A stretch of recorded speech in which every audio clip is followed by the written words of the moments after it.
Voilà.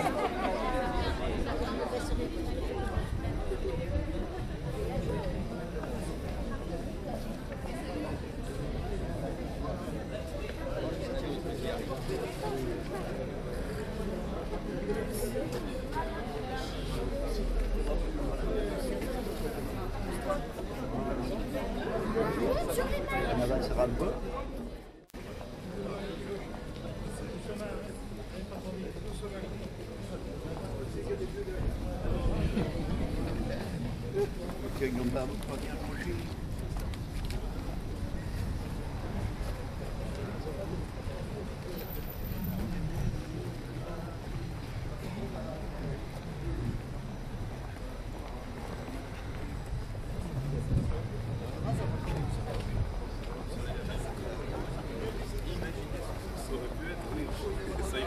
Ça ira mieux. C'est vrai, le 10 juin, on va rappeler pour la fête.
Allez, allez-y, c'est bon.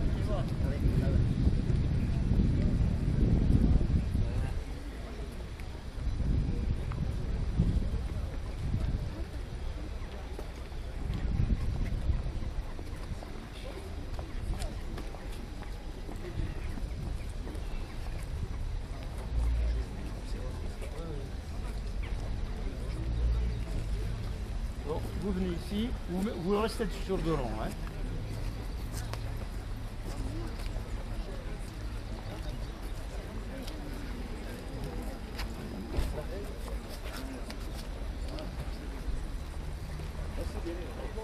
Allez-y.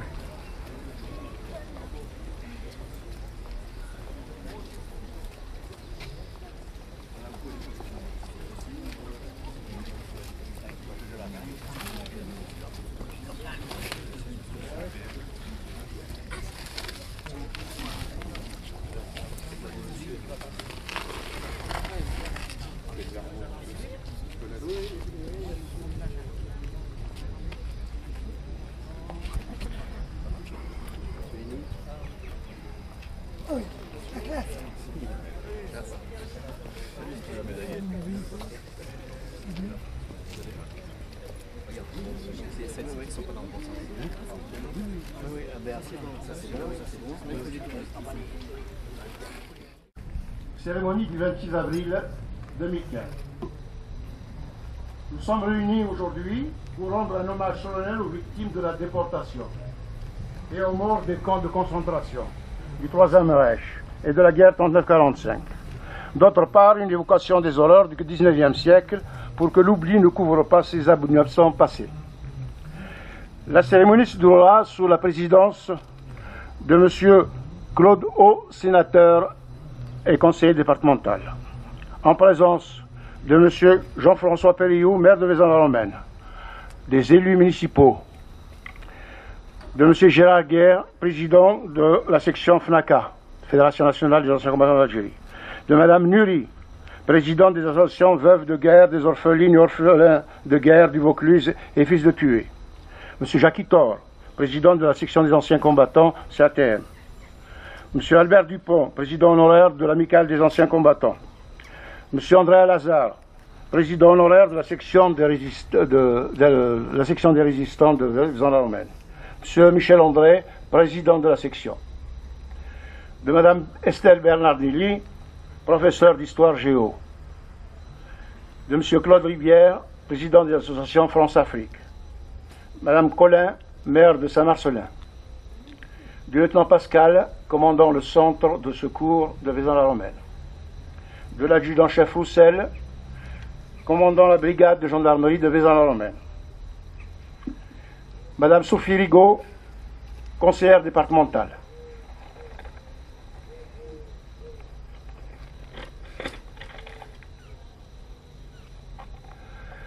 La cérémonie comprendra la lecture des messages et textes, des dépôts de gerbes, la minute de silence, le chant des marais.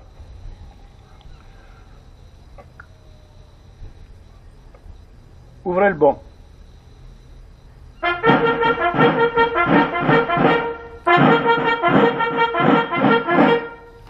Lecture des messages. Le message de la Fédération nationale des déportés internés, résistants et patriotes, élu par M. Maxime Varinard, fils de déporté.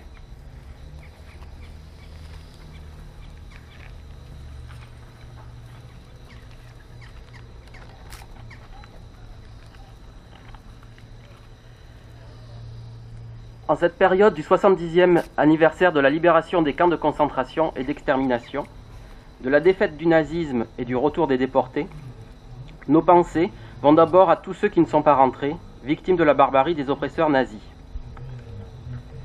Nous voulons aussi rappeler la longue incertitude et l'anxiété des familles guettant le retour des survivants, notamment au Lutetia, les joies des retrouvailles pour les uns et la détresse devant l'anéantissement terrible de l'espoir pour les autres.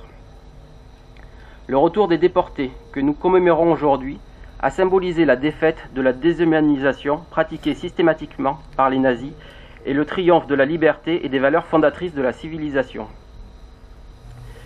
Les déportés rappellent, pour les avoir vécus, à quel désastre conduisent la violence, le mépris de la dignité humaine, le racisme, l'antisémitisme et la xénophobie.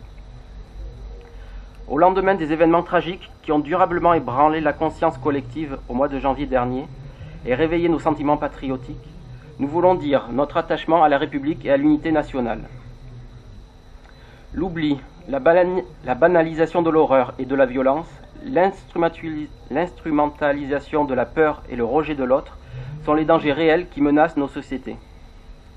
Cette journée du souvenir revêtira tout son sens si elle ne se limite pas à la mémoire du passé, mais qu'elle s'inscrit aussi dans le présent et l'avenir. Il appartient aux nouvelles générations d'honorer l'action et les sacrifices des déportés en agissant pour que le respect de la dignité humaine, la solidarité et la liberté triomphent à nouveau dans un monde plus juste et plus pacifique.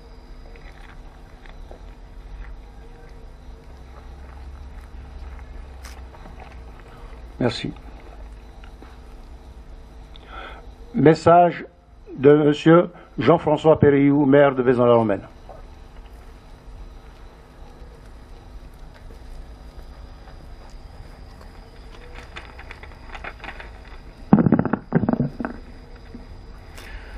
Nous sommes aujourd'hui réunis à l'occasion de la Journée nationale du souvenir des victimes et héros de la déportation. Cette journée a été établie en vertu de la loi du 14 avril 1954, adoptée à l'unanimité par le Parlement, venant honorer la mémoire de tous les déportés français, qu'ils soient victimes de l'impérialisme germanique en Europe ou japonais en Indochine. L'exposé des motifs de cette loi insiste spécifiquement sur l'importance, je le cite, de ne pas laisser sombrer dans l'oubli les souvenirs et les enseignements d'une telle expérience, ni l'atroce et scientifique anéantissement de millions d'innocents, ni les gestes héroïques d'un grand nombre, parmi cette masse humaine soumise aux tortures de la faim, du froid, de la vermine, de travaux épuisants et de sadiques représailles, non plus que la cruauté réfléchie des bourreaux. Cette journée est ainsi celle de la mémoire et du souvenir de tous ceux qui ont été déportés, déracinés, bannis, chassés, condamnés, mais aussi exterminés, massacrés, anéantis et supprimés en raison de leur race, de leur religion, de leur opinion politique, de leur désir de résister. Les atrocités perpétrées, qui ont provoqué la mort de millions de personnes, feront naître chez tous les survivants la volonté irrépressible de témoigner de l'innommable, de l'indicible, de ce qu'ils ont vécu, le plus grand crime que l'humanité n'a jamais connu. Ces déportés qui ont péri, mais aussi ceux qui sont rentrés, sont à la fois les victimes et les héros d'une civilisation tout entière qui n'oubliera jamais cette période si obscure de son histoire.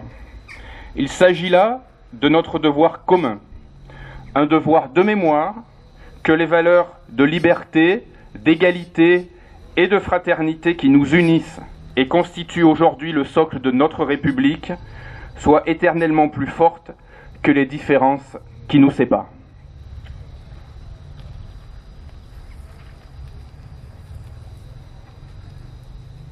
Merci.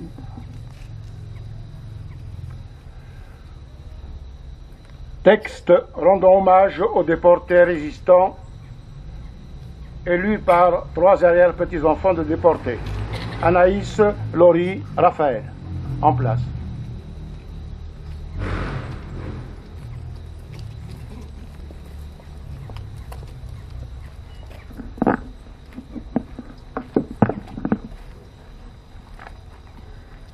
Le thème du concours sur la résistance et la déportation porte cette année sur la libération des camps, le retour des déportés et la découverte du système de concentration nazi.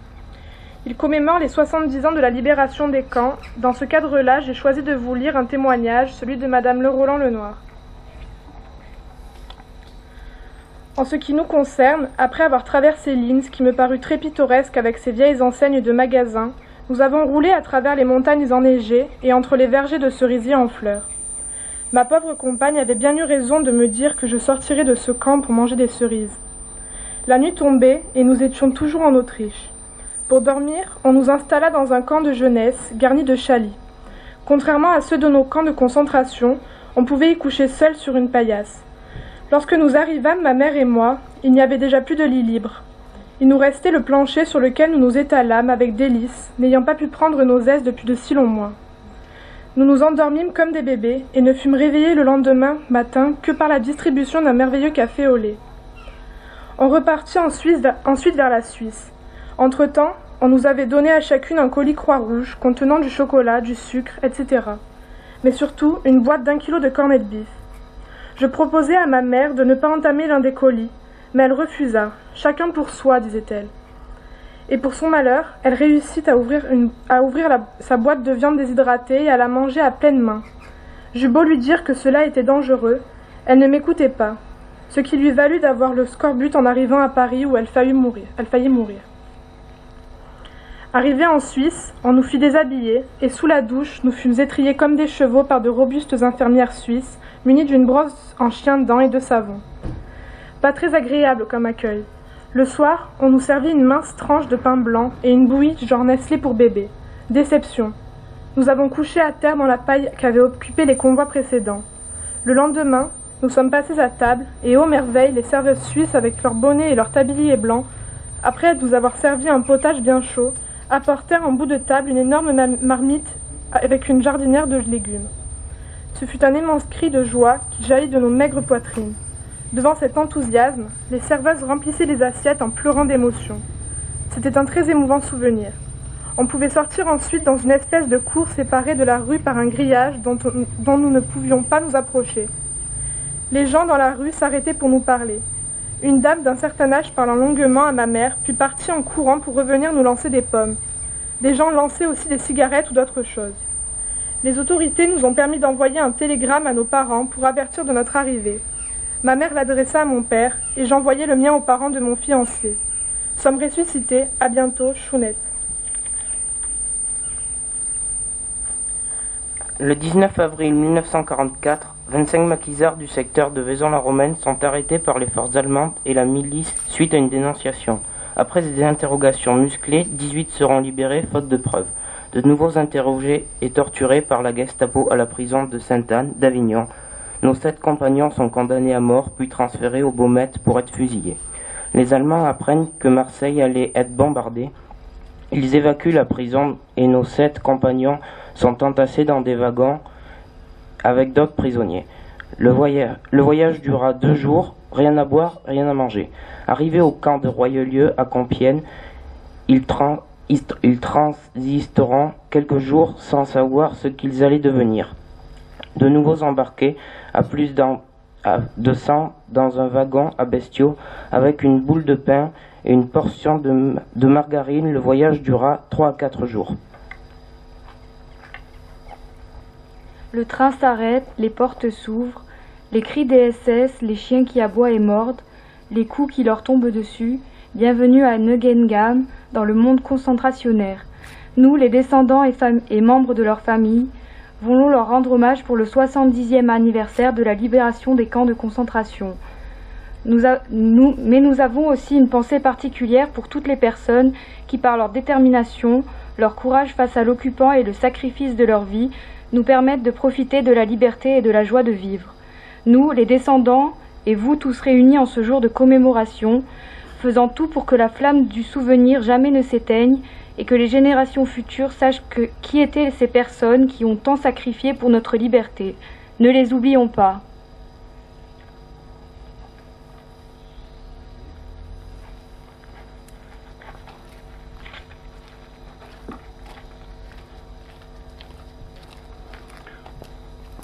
Merci. Dépôt de gerbe. Gerbe de M. Claude O, sénateur et conseiller départemental, avec Mme Sophie Rigaud, conseillère départementale.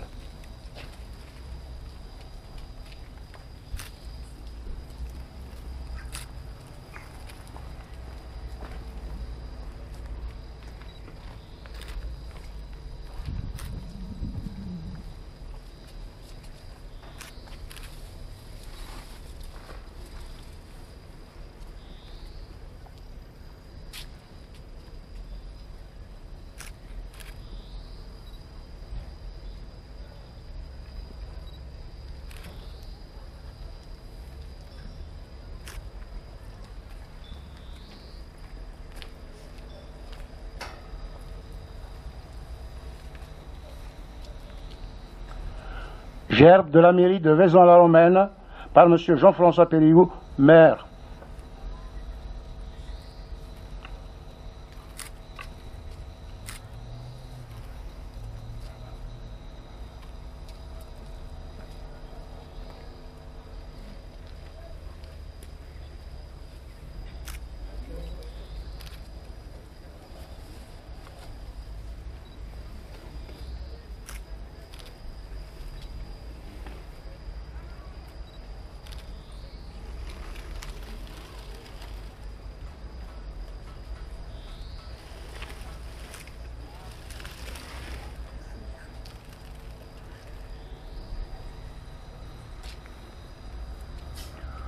Gerbe de la section des anciens combattants, CATM 3945, veuve et OPEX par M. Jacques Thor, président de la section de Vaison-la-Romaine.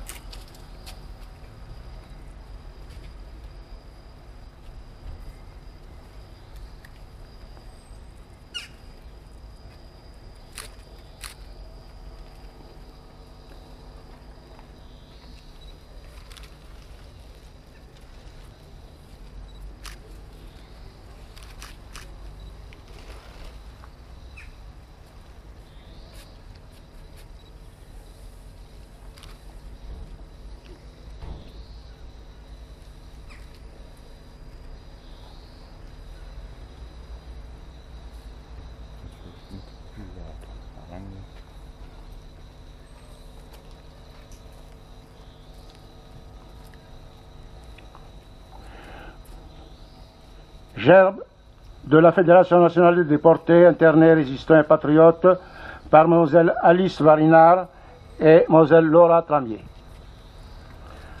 Petite fille de déportés.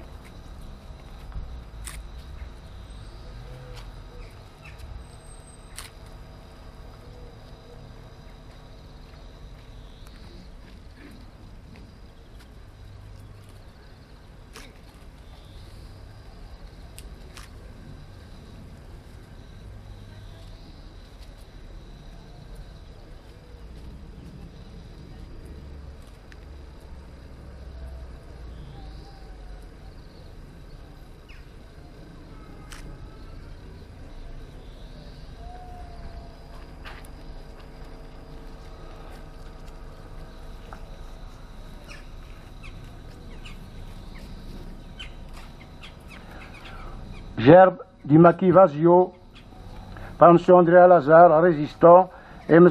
René Garcia, fils de résistant.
Gerbe du comité d'union de la résistance et de la déportation par Mme Patricia Dottoni et Christiane Auguet, fille de déportés résistants.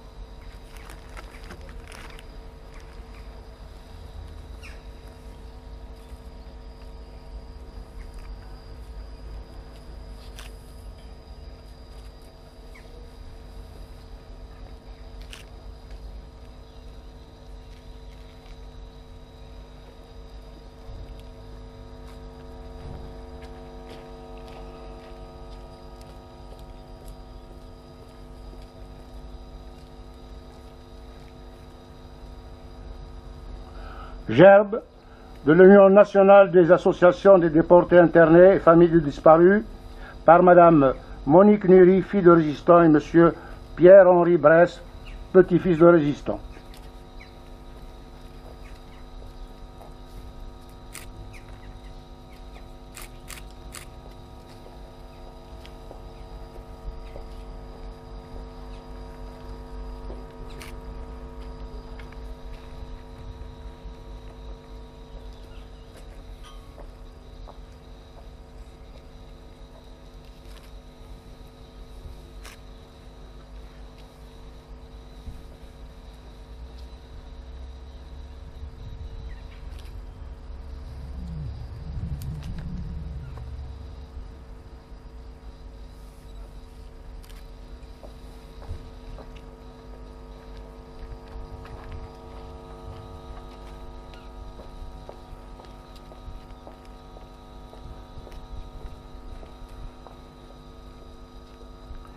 Gerbe de l'Association nationale des anciens combattants et amis de la résistance par Mlle Vanessa Perrol, petite fille de résistant, et M. Michel André, fils de résistant.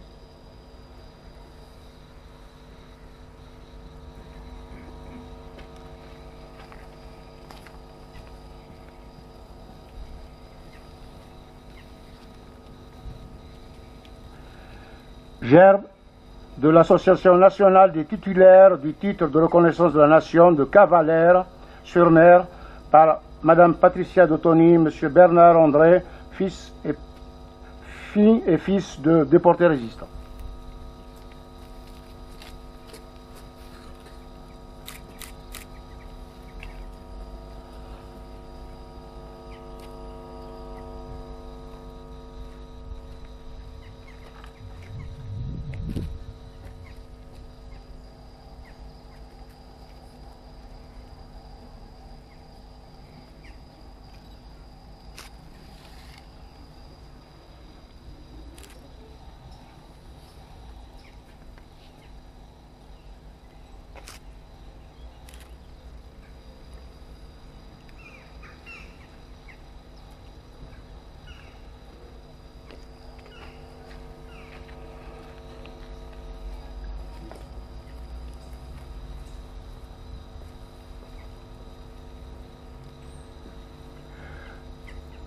Gerbes déposées par les arrière-petits-enfants de déportés, ne les oublions pas.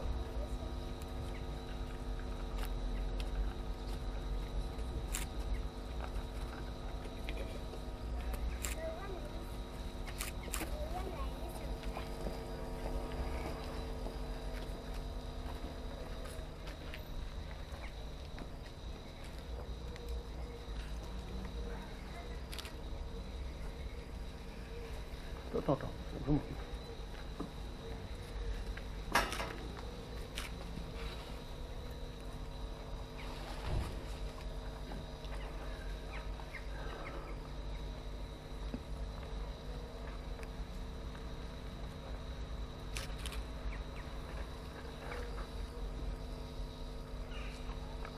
Venez ici, les enfants.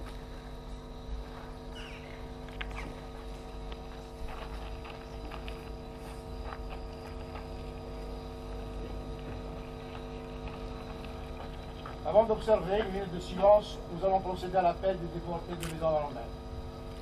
Cet appel sera fait par trois arrière-petits-enfants de déportés. André Abel, décédé à Bergen-Belsen. André Gaston, déporté à Sachsenhausen-Orienbourg. Auguet René, déporté à Sachsenhausen-Orienbourg. Combe Louis, déporté à Sachsenhausen-Orienbourg, puis Ravensbrück. Delcroix René, déporté à Sachsenhausen-Orienbourg. Garcia Jean, déporté à Sachsenhausen-Orienbourg. Monnier Aimé, déporté à Sachsenhausen-Orienbourg. Arrêté à la Sainte-Croix, Renaud Louis, décédé à Ravensbrück.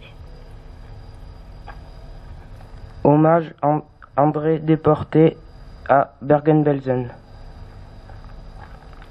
Alzera Anna, épouse Varinard, déportée à Auschwitz.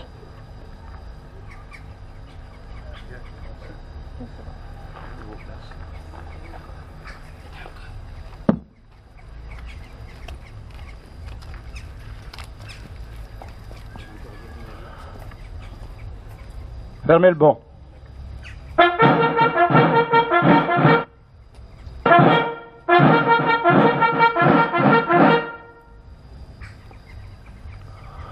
Nous allons maintenant observer une minute de silence. Aux morts.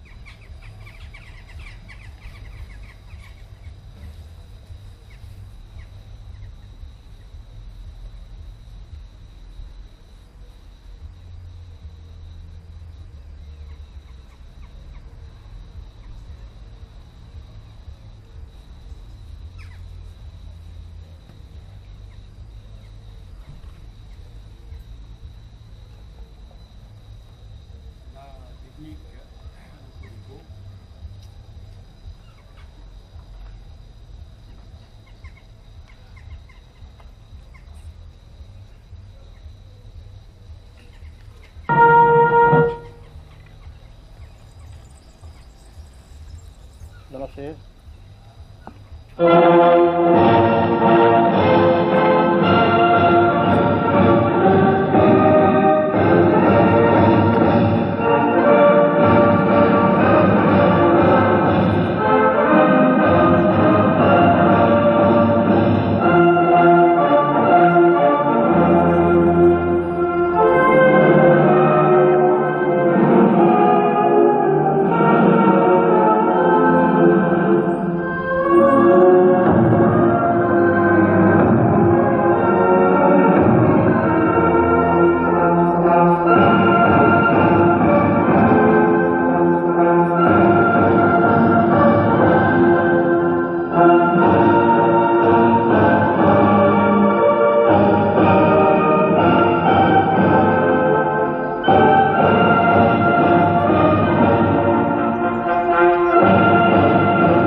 écoutez maintenant le chant des marais, chanson de déportés.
La cérémonie est maintenant terminée. Les officiels vont remercier les porte-drapeaux. Merci à tous.